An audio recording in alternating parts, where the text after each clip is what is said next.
മുഖ്യമന്ത്രിയുടെ ദുരിതാശ്വാസ നിധി ദുർവിനിയോഗം ചെയ്തെന്ന കേസ് ലോകായുക്ത ഫുൾ ബെഞ്ചിന് വിട്ടതിനെതിരായ ഹർജി ഹൈക്കോടതി ഇന്ന് പരിഗണിക്കും. ഹർജി ലോകായുക്ത ദീർഘകാലം പരിഗണിച്ച് വാദം കേട്ട ശേഷമാണ് ഫുൾ ബെഞ്ചിന് വിട്ടത്. വിശദാംശങ്ങളുമായി AT അശ്വതി ചേരുകയാണ്. അശ്വതി, എന്തൊക്കെയാണ് വിശദാംശങ്ങൾ? ദേവിക, മുഖ്യമന്ത്രിയുടെ ദുരിതാശ്വാസ നിധി ദുർവിനിയോഗം ചെയ്തു എന്ന ഹർജിയിൽ ഈ ഹർജി ലോകായുക്തയുടെ ഫുൾ ബെഞ്ചിന് വിട്ടതിന് എതിരെയാണ് ഇപ്പോൾ ആ വിധി റദ്ദാക്കണമെന്ന് ആവശ്യപ്പെട്ടുകൊണ്ടാണ് ഇപ്പോൾ ഹൈക്കോടതിയിൽ ഹർജി വന്നിരിക്കുന്നത്. കഴിഞ്ഞ സർക്കാരിന്റെ കാലത്ത് ദുരിതാശ്വാസ നിധി ദുർവിനിയോഗം നടത്തിയെന്ന ഹർജി നിലനിൽക്കുന്നതാണോ എന്ന് പരിശോധിക്കാനാണ് ഇത് ഫുൾ ബെഞ്ചിന് വിട്ടിരിക്കുന്നത്. കേരള സർവകലാശാല മുൻ സിൻഡിക്കേറ്റ് അംഗമായിട്ടുള്ള RS ശശികുമാറാണ് ഇത് സംബന്ധിച്ച് ഹൈക്കോടതിയെ സമീപിച്ചത്. അതായത് മന്ത്രിസഭയുടെ തീരുമാനത്തിൽ ഇടപെടാനുള്ള അധികാരം സംബന്ധിച്ച് ലോകായുക്തയ്ക്കും ഉപലോകായുക്തയ്ക്കും തമ്മിൽ അഭിപ്രായ വ്യത്യാസങ്ങളുണ്ടായിരുന്നു. ഈ സാഹചര്യത്തിലാണ് ഈ വ്യത്യസ്ത അഭിപ്രായങ്ങൾ ചൂണ്ടിക്കാട്ടിയാണ് പരാതി ലോകായുക്തയുടെ ഫുൾ ബെഞ്ചിന് വിട്ടത്. ഇത് ചോദ്യം ചെയ്താണ് ഇപ്പോൾ ശശികുമാറിന്റെ ഹർജി ഹൈക്കോടതിയിൽ വന്നിരിക്കുന്നത്. ഈ വിധി റദ്ദാക്കണമെന്നാണ്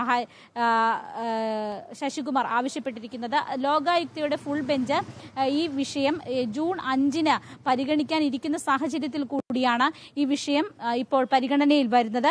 ദുരിതാശ്വാസ നിധി ദുർവിനിയോഗത്തിൽ നേരത്തെ ലോകായുക്ത പ്രാഥമിക അന്വേഷണം നടത്തുകയും ഹർജി നിലനിൽക്കുന്നതാണ് എന്ന് ഉത്തരവിടുകയും ചെയ്തിരുന്നു.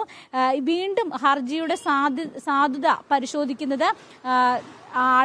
പരിശോധിക്കുന്നത് നിയമവിരുദ്ധമാണെന്നും നിയമവ്യവസ്ഥയിൽ ജനങ്ങൾക്കുള്ള വിശ്വാസം ഇല്ലാതാക്കുമെന്നും ചൂണ്ടിക്കാട്ടിയാണ് ഇപ്പോൾ വീണ്ടും ഹർജി വന്നിരിക്കുന്നത്. ഈ ഹർജി ഇന്ന് പരിഗണിക്കും. ഈ വിഷയത്തിൽ വളരെ നിർണായകമായിട്ടുള്ള ഒരു വിധി തന്നെയായിരിക്കും ഇത്. മുഖ്യമന്ത്രിയെ സംബന്ധിച്ചിടത്തോളം, അതുപോലെ തന്നെ ദുരിതാശ്വാസ നിധി വിവാദങ്ങളെ സംബന്ധിച്ചിടത്തോളം നേരത്തെ ഉഴവൂർ വിജയൻ, അതുപോലെ തന്നെ KK രാമചന്ദ്രൻ നായർ തുടങ്ങിയവർക്ക് അനധികൃതമായി ദുരിതാശ്വാസ നിധിയിൽ നിന്ന് പണം നൽകി എന്നതാണ് ഈ വിഷയത്തിൽ കേസ് എടുത്തിരിക്കുന്നത്. അതായത് 3 ലക്ഷത്തിന് മുകളിൽ ദുരിതാശ്വാസ നിധിയിൽ നിന്ന് തുക അനുവദിക്കാൻ പറ്റില്ല എന്ന ഒരു സാഹചര്യം, ഒരു കണ്ടീഷൻ നിലനിൽക്കുന്ന സാഹചര്യത്തിൽ കൂടിയാണ് ഇത്തരത്തിൽ തുക അനുവദിച്ചിരിക്കുന്നത്. ഇതൊക്കെ തന്നെ ചൂണ്ടിക്കാട്ടിയാണ് ഈ ഹർജി വന്നിട്ടുള്ളത്. എന്തായാലും ലോകായുക്തയുടെ ഫുൾ ബെഞ്ചിന് വിട്ടതിനെതിരെയാണ് ഇത് പരിശോധിക്കുന്നത്.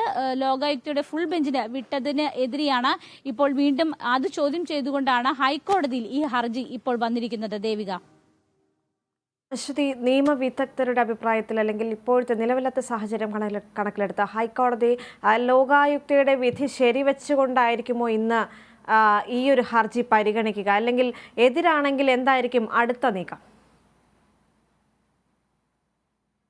ദേവിക, ഇത് ഫുൾ ബെഞ്ചിനെ വിട്ടത് സംബന്ധിച്ചാണ് ഇന്ന് ഹർജി വന്നിരിക്കുന്നത്. അത് ചോദ്യം ചെയ്തുകൊണ്ടാണ് ഹർജി. അതുകൊണ്ട് തന്നെ ഈ വിഷയത്തിൽ ഹൈക്കോടതിയുടെ ഭാഗത്തു നിന്നാണ് ഒരു അന്തിമ തീരുമാനം ഉണ്ടാകേണ്ടത്. നേരത്തെ ഒരു വിധി പറഞ്ഞ സാഹചര്യത്തിൽ, അതായത് ഇത് ഫുൾ ബെഞ്ചിന് വിടുന്ന കാര്യത്തിൽ ഒരു വിധി നേരത്തെ തന്നെ പറഞ്ഞ സാഹചര്യത്തിൽ അതുമായിട്ട് മുന്നോട്ട് പോകാനുള്ള ഒരു സാധ്യത നിലനിൽക്കുന്നുണ്ട്. അങ്ങനെയാണെങ്കിൽ അത് ലോകായുക്തയുടെ വിധി എന്ന് പറയുന്നത് മന്ത്രിസഭ, അതായത് നിയമ പരിരക്ഷയുടെ കീഴിൽ വരുന്നത് തന്നെയാണ്. അതുകൊണ്ട് തന്നെ ഈ വിഷയത്തിൽ ലോകായുക്തയുടെ ഫുൾ ബെഞ്ചിന് വിട്ട വിധി ഒരു പക്ഷേ സർക്കാരിന് തിരിച്ചടിയാകാനുള്ള സാധ്യത നിലനിൽക്കുന്നുണ്ട്. എന്തായാലും ഇതിലൊരു അന്തിമ തീരുമാനം പറയുന്നത് ഹൈക്കോടതിയാണ്. ഹൈക്കോടതി ഈ വിഷയത്തിൽ ഇത് പരിഗണിക്കുന്നത് സംബന്ധിച്ച് ഈ വിഷയത്തിൽ ഒരു തീരുമാനം ഇന്ന് പറയും. ഈ മന്ത്രിസഭയുടെ തീരുമാനത്തിൽ ഇടപെടാനുള്ള അധികാരം സംബന്ധിച്ചാണ് പ്രധാനമായും ലോകായുക്തയ്ക്കും ഉപലോകായുക്തയ്ക്കും തമ്മിൽ ഒരു വ്യത്യസ്ത അഭിപ്രായങ്ങളുള്ളത്. ഇത് ചൂണ്ടിക്കാട്ടിക്കൊണ്ടാണ് പ്രധാനമായും ഈ ഹർജി ഇപ്പോൾ പരിഗണനയ്ക്ക് വന്നിരിക്കുന്നത്. അതുകൊണ്ട് തന്നെ ഈ അഭിപ്രായ വ്യത്യാസങ്ങളിൽ ഒരു ക്ലാരിറ്റി ഉണ്ടാകാനുള്ള സാധ്യത ഈ വിഷയത്തിൽ നിലനിൽക്കുന്നുണ്ട്. ദേവിക, മുഖ്യമന്ത്രിയുടെ ദുരിതാശ്വാസ നിധി ദുർവിനിയോഗം ചെയ്തെന്ന കേസ് ലോകായുക്ത ഫുൾ ബെഞ്ചിന് വിട്ടതിനെതിരായ ഹർജി ഹൈക്കോടതി ഇന്ന് പരിഗണിക്കുകയാണ്. ഹർജി ലോകായുക്ത ദീർഘകാലം പരിഗണിച്ച് വാദം കേട്ട ശേഷമാണ് ഫുൾ ബെഞ്ചിന്